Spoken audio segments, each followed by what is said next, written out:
if those aren't aligned, it's hard to find the joy in it. There's so many life lessons that you can draw from sports. Some people act like the Heisman is the only trophy in college sports, but it's basically a paperweight compared to the legacy of the Honda Cup. Let's find out why.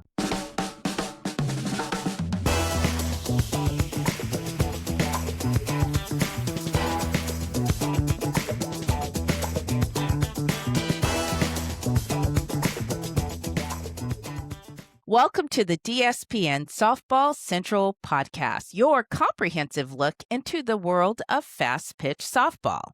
In softball, every play is a battle of inches and every swing is a chance to change the game. But the real impact of women's sports stretches far beyond the diamond. Today we are joined by a titan of collegiate athletics, a woman who has spent her career advocating for excellence, equity, and the recognition of greatness. As the executive director of the Collegiate Women's Sports Awards, Chris Voelz oversees the prestigious Honda Cup. Welcome to the show, Chris. Thank you, and thanks for having me on, Samara and Rob. So the first thing I wanted to ask you, for those who may not fully understand it, what is the mission behind the Collegiate Women's Sports Awards? Mm-hmm. The mission of the CWSA, as we downsize that long Collegiate Women's Sports Awards title, is to identify and celebrate the best of college sports. And we believe that to be the women who play one of 12 NCAA sports, the Division and 2 and 3 Athletes of the Year, and the Honda Inspiration Award winner. You know, let me say this too. We look through it at a different lens. One is certainly the bulk of it is athletics, but we add in a little bit for academics and a little bit for community service and outreach.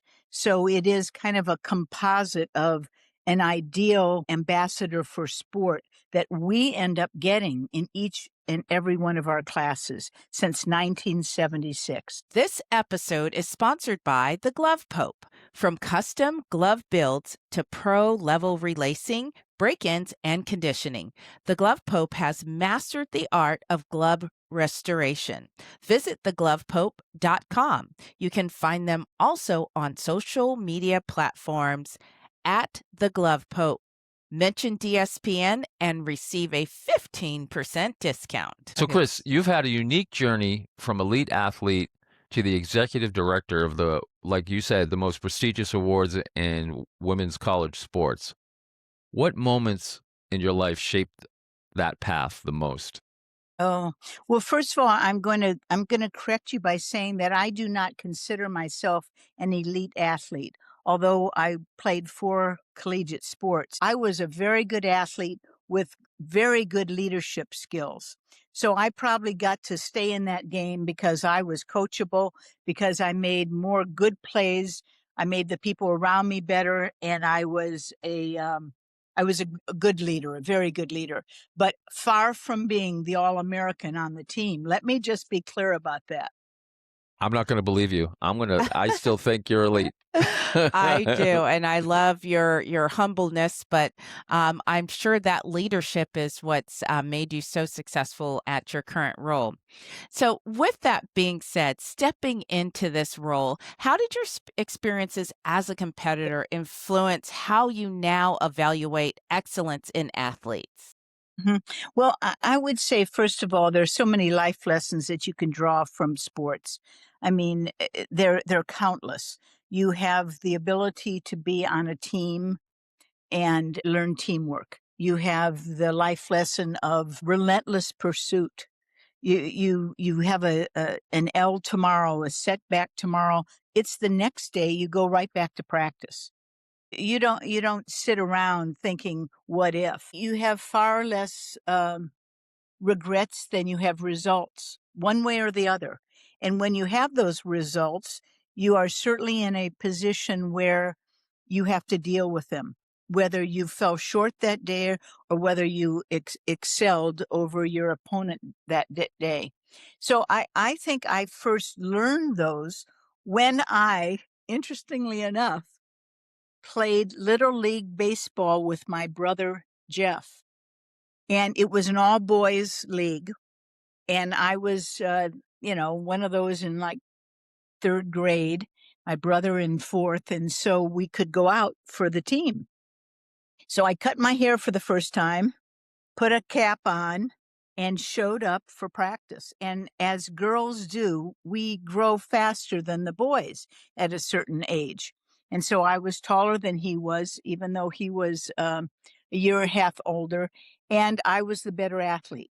So I played throughout that summer, and that's what caught me.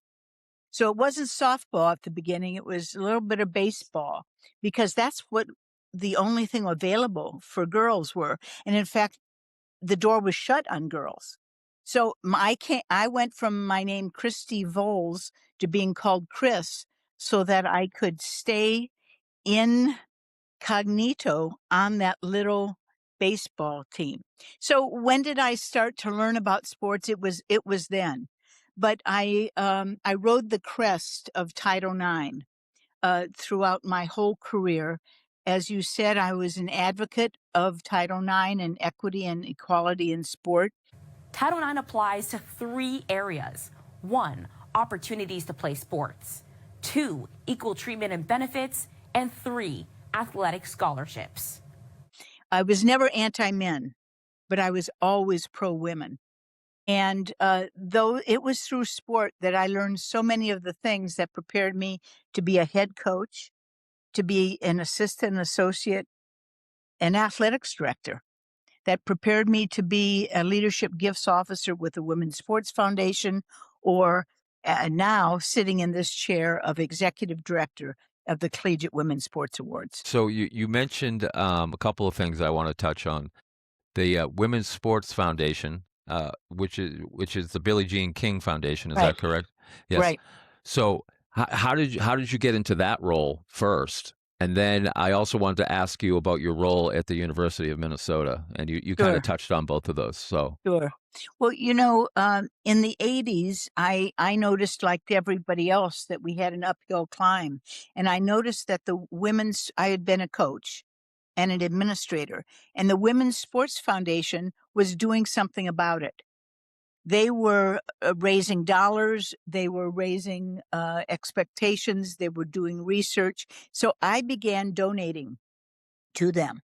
And lo and behold, one day I met Billie Jean King, and literally she came to a meeting of the Dunkers at University of Minnesota. I had just been inducted as the only woman, the first woman in the Dunkers. These were all the owners of the Twins and the Vikings and all of the wealth of Minneapolis, St. Paul. And I was inducted into this group. It was just a good old boys network, but they did great things in terms of providing scholarships for kids. They also had a great thing, and that was once a month at least, they would have a breakfast, and we would hear from some great athlete or great sports administrator or executive. And that morning when I showed up as the only woman in the room, Billie Jean King showed up as the speaker and walked over and said, "What are you doing here?" And I said, "Well, I'm here to stay. I was just inducted. I'm the athletics director at the U." And she said, "We need to exchange numbers." That's when we didn't have email. We didn't have internet. So we exchanged long distance numbers. And she noticed that there were 2 African-American men in the room, and me and all the other white men. And when she got up to say her greetings before her speech, she looked around and she said, "By the way, guys, you need these 3 people. You need Chris," and she remembered my name, "and you need these 2 guys." And that started a long-term association with Billie Jean King. So when I eventually left women's sports at University of Minnesota after 15 years as their athletics director, then I went to become a leadership gifts officer for Billie's foundation. Wow, That's so amazing. I love So that. and then I just for the record, okay, against my dad's wishes, I was rooting for Billie Jean King against Bobby Riggs. I'm Hey! just telling you right Way now. to go. Way to Yes. go. So Well, it was very symbolic for a lot of us. You know, I was a 21-year-old at the time. It was very symbolic and good. In her own words, she would say she was never known as nervous as that day in her yeah, whole life. there was a lot riding on it. You know, whether people want to admit it or not, that it was a big deal. I remember how big it was, and I was fairly young at the time, and I was so excited when she beat that pompous. I'll just leave it at pompous. So I'll leave it right there. The CWSA award recognizes the top female student athletes in the country. What separates the great from the truly elite?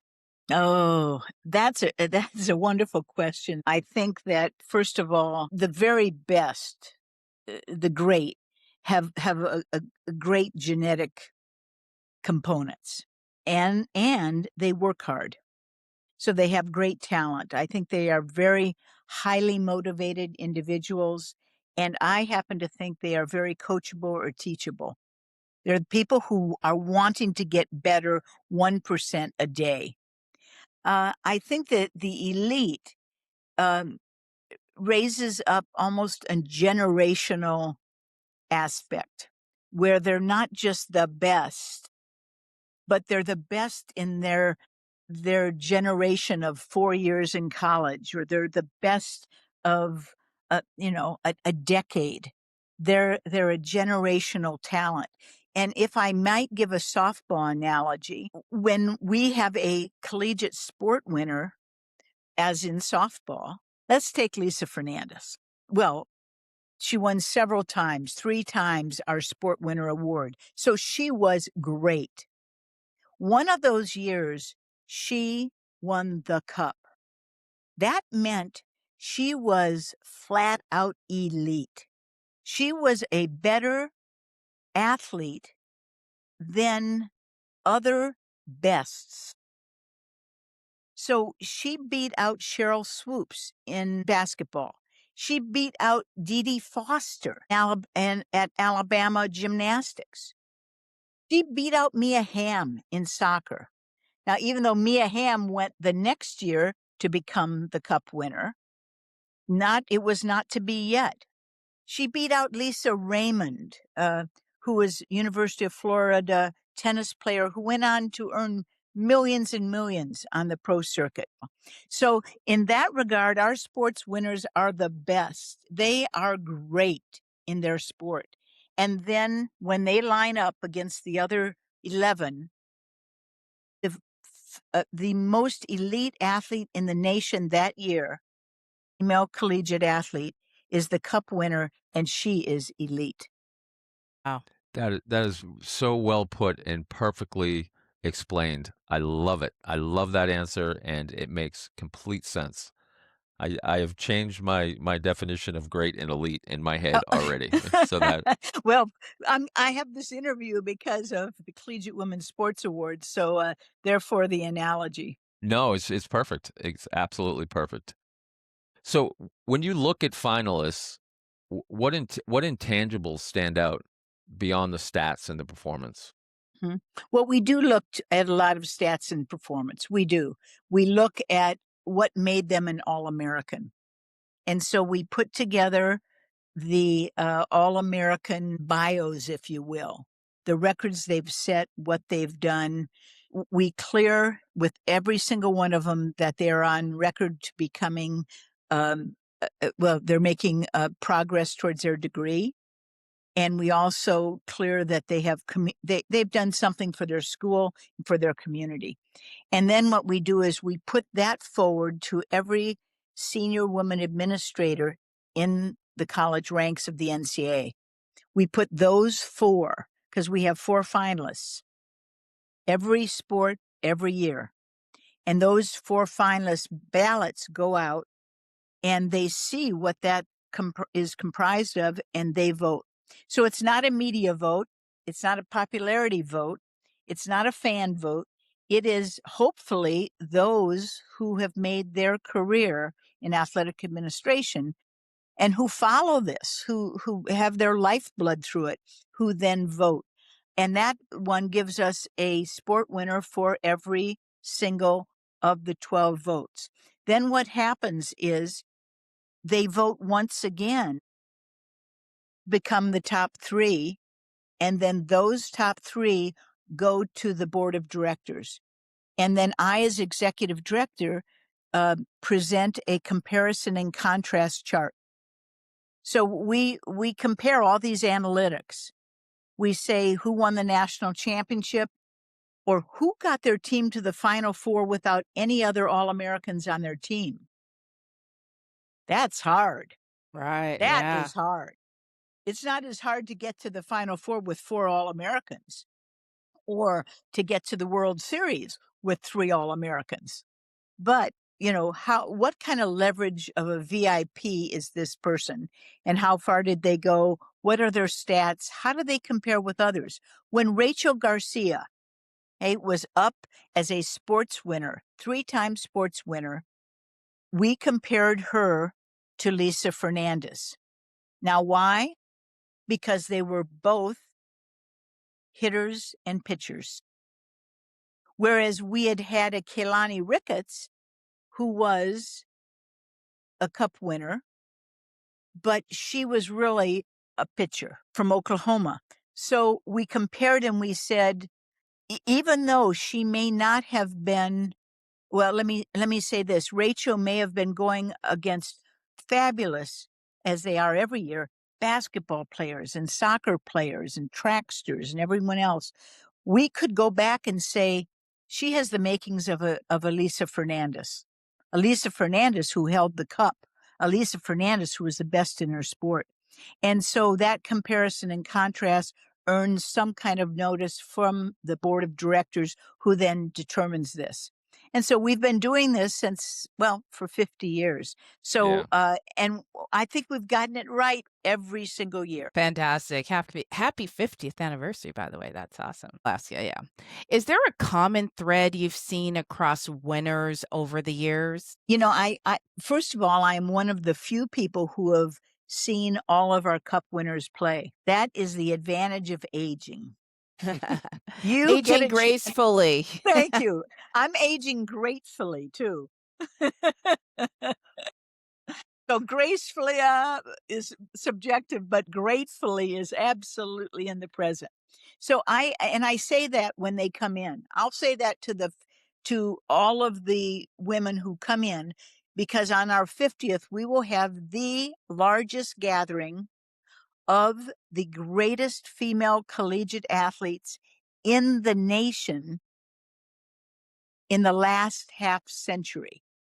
And I will say to them, I am the most fortunate sports person around because I have seen all of you compete. And that's something, because way back when we didn't have much video, we didn't have podcasts, we didn't have much recognition. We could hardly find photos of these women. And the thing that you asked, Samara, is that what's the common thread? And one is they love their sport. They love their sport and they are dedicated. I don't want to say to a fault, but they are very narrow focused because they've spent so much of their energy, effort, time focused at being great or elite. And that's what I have seen.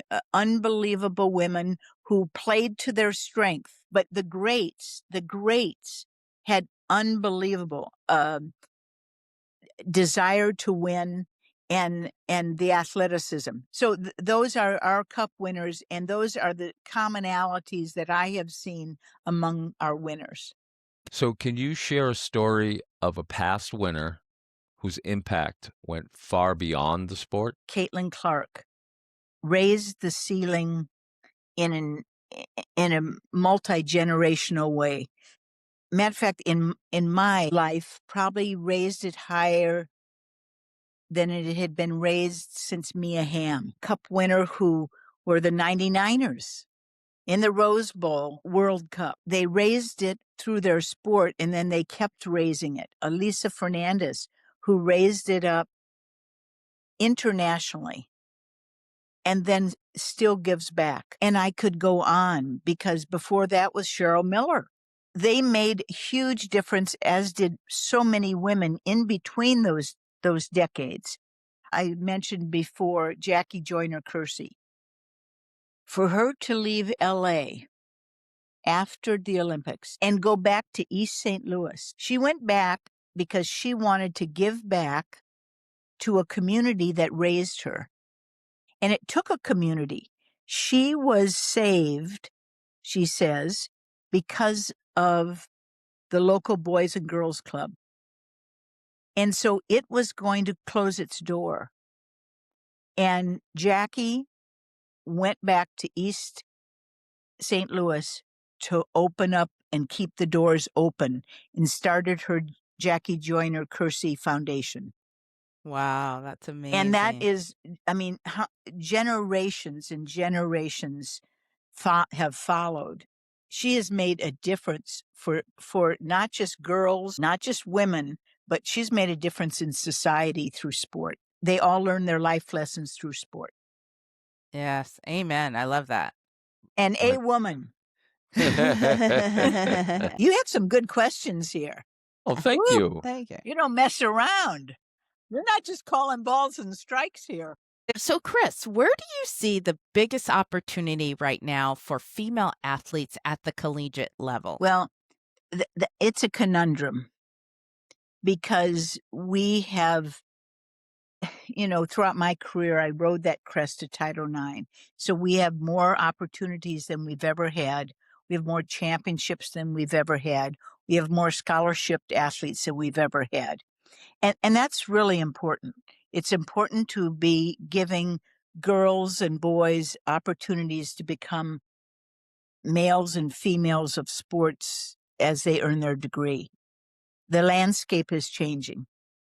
And so with revenue share decided in the courts, and with NIL decided in the courts, we could be entering an era where we have less opportunities, more lawsuits to try to save those opportunities, and less female student athletes competing. And I for one, don't want to cap off my career with that kind of prognostication. But it's something that we have to be very aware of.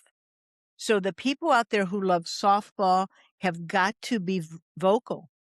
They have got to call up their legislators and say, it made a difference in my daughter's life. And you need to keep these opportunities. They need to tell their schools that, their universities that, because we are at a pinnacle right now. We have sold out stadiums for softball. We have sold out arenas for basketball and volleyball. We are in a great, great era. We've got to hold that pendulum and not let it swing the other way as we go forward. I guess that's a mix of realism and my optimism. So when you talk about the less opportunities and you refer to the revenue sharing and the NIL, my understanding is that because of the revenue sharing, that there's probably going to be less scholarship opportunities, because the schools are saying, well, we don't have enough money for all these scholarships, so we have to pull scholarships back because they're not getting that CBS revenue or the ESPN. They have to share it with the athletes, which I don't have a problem with. So is that what you're referring to, is like the less opportunities because of that? Yeah, and I mean specifically less opportunities for women. Mm-hmm. Again, I've never been anti-men, but I really do think that this will be a time where society will speak out, because they have seen softball grow. They have seen women's sports as a whole grow. What do you hope this award represents in the athlete's legacy? Well, it is similar to being the Heisman winner. And when I talk to the Heisman executive director on an annual basis, You know, he always says, and you do this for 12 sports. It's interesting because it is a sisterhood. It is a sisterhood that has not only, it started as a press conference, then it became a dinner at the NCAA, then it evolved into a 2-day event with the entire class coming. And now the 50th anniversary will be that biggest return of all those talents plus the class of 2026. Did I tell you when the broadcast was going to be? In July, correct? Yeah, July Yeah. 27th. Yeah. 7 p.m. Eastern time. And we're hoping to put a whole lot of eyeballs on that. And if I'm correct, it's you said July 27th, CBS on CBS Sports. Is it going to be on? It is CBS Sports Network. Okay, perfect. Yep, and it's live. It's live. So we've got it down to 90 minutes. It's Nice. live, and there's a lead-in program, by the way, that's a half an hour long that is called Defying the Odds. And it's a half an hour that features our 3 finalists for the Honda Inspiration Award. And those stories, I tell you, if you don't feel something, you've got to check your pulse. After you hear their stories of what they endured in order to come back and compete. Well, it'll take a case of tissues from my wife because she has a very big heart, and she's been known to cry at telephone Yep. commercials during the Super Bowl. For young athletes chasing this level, what should they actually be focusing on right now? I hope that these young athletes are realistic about the time that it takes, the effort it takes, the priorities. As you mentioned, the obstacles that might be in their way. Not see the obstacles, see the opportunities, but to be realistic. I hope that the parents are realistic about their kids and not put undue pressure on them, because there is a burnout factor. If these kids have too much pressure too young. And we know it. Research shows us that when the joy is gone, their aspiration level decreases. Their ability to motivate themselves when a coach isn't telling them what to do decreases. We know that when the joy is gone, they do not reach their potential. So I'd say parents and kids, keep joy in it. Not giddy, distractive joy, but the joy of competition. If you could give one piece of advice to a high school athlete with big dreams, what would it be? One piece of advice. I would say hold the dream close and find a place where you fit. I like that. See, So that's what I'm together, talking about. Yeah. together, not one or the other, but because you can hold that dream and be a Division III great low shortstop, or you can aspire to be Division I and not have a joyful experience if you don't fit. That is perfect advice. Robbie, Where were you when I was in school, young lady? Rob, what it also reminds me of is when we were talking with Coach Carter, she talked about finding your identity first to find the joy and have your why, because if those aren't aligned, it's hard to find the joy in it because you're kind of like, what am I doing this for? So I really like that a lot. That's perfect. We'll be right back with the 7th inning walk-off.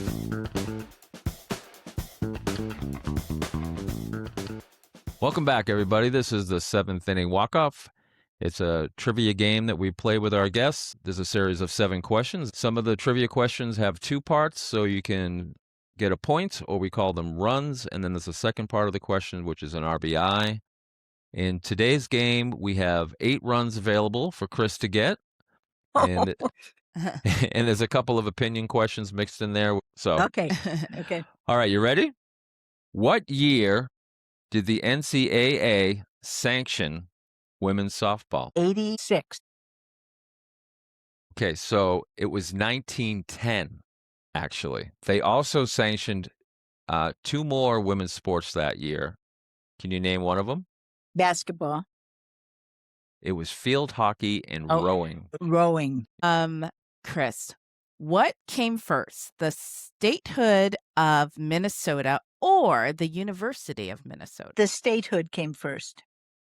No, the University of Minnesota. So for the 18 yes, okay. So what year was the university founded for the RBI? Oh gosh, 1868. 51. 1851. Close. Yes. Now, see, had I not had a little wrinkle this morning, I would have done my homework. Okay, third inning. Okay, so here's an opinion question. Okay. Okay. A recent athlete or trend that excites you.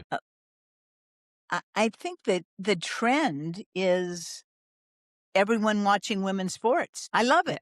All right. Before the NCAA took over sponsorship of women's college softball, who was the governing body? Well, two, AIAW and ASA. AIAW is Uh-huh. correct. That's what we have. Uh-huh. I didn't know about the second one, so I'll put that in my memory bank. So that's another run for you. And what year did the AIAW hold the first women's college softball World Series? Oh, it's 60s, 69. Yes, 1969. 1969. Yeah. Okay, here we go. Inning 5. True or false? There have been 4 female athletes to win the Honda Cup back to back. And true. Tracy Calkins, swimmer. Maya Moore, basketball. Rachel Garcia, softball. And Caitlin Clark, basketball.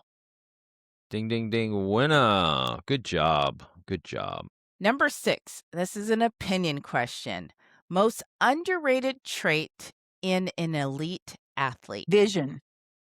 I just think that it's something physical that people don't test as much and they underrate it. So I think that vision could well be it. Okay, last inning. Question number 7.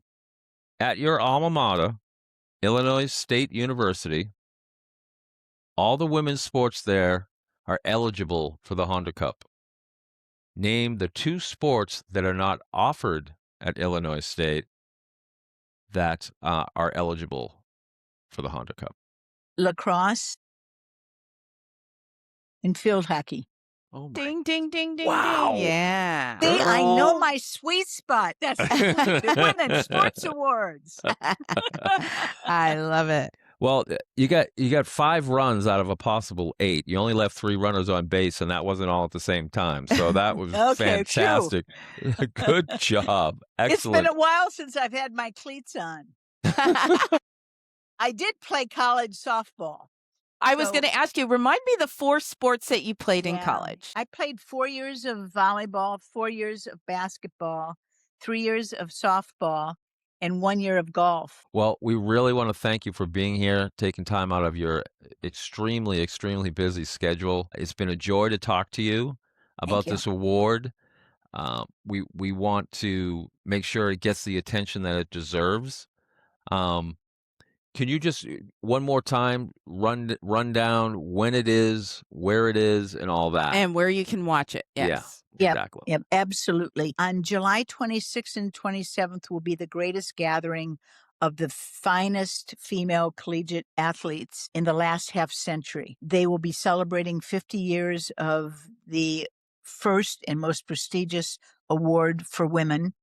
That will be invitation-only event, but please, everyone else, tune in July 27th, CBS Sports Network, 7 p.m. Eastern Time.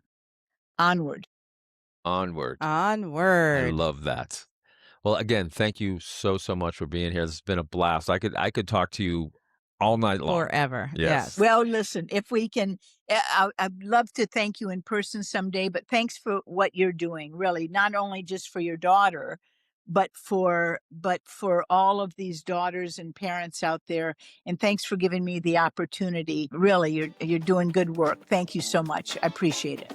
Thank you. Remember, everybody, you can find us at www.dspn.online. You can find us on YouTube, Facebook, and on Instagram at DSPN+. Please follow, like, and subscribe. You can find this episode and all of our episodes at dspn.online and wherever you get your podcasts. If you're a fan of the show, please consider supporting us on Patreon. We offer a $5 tier. No frills, just love. Please consider supporting the show. You can find that at patreon.com/Softball Central, and they'll have all the information there. Thanks again to the Glove Pope for the support and sponsorship of this podcast. They don't just fix gloves, they transform them. Make sure your glove is field ready and built to last. Don't forget to mention DSPN to get your 15% discount. I'm Rob D. And I'm Samara. Thank you for tuning into this episode of the DSPN Softball Central podcast. Until next time, put that ball in play. You never know what's going to happen. Ciao.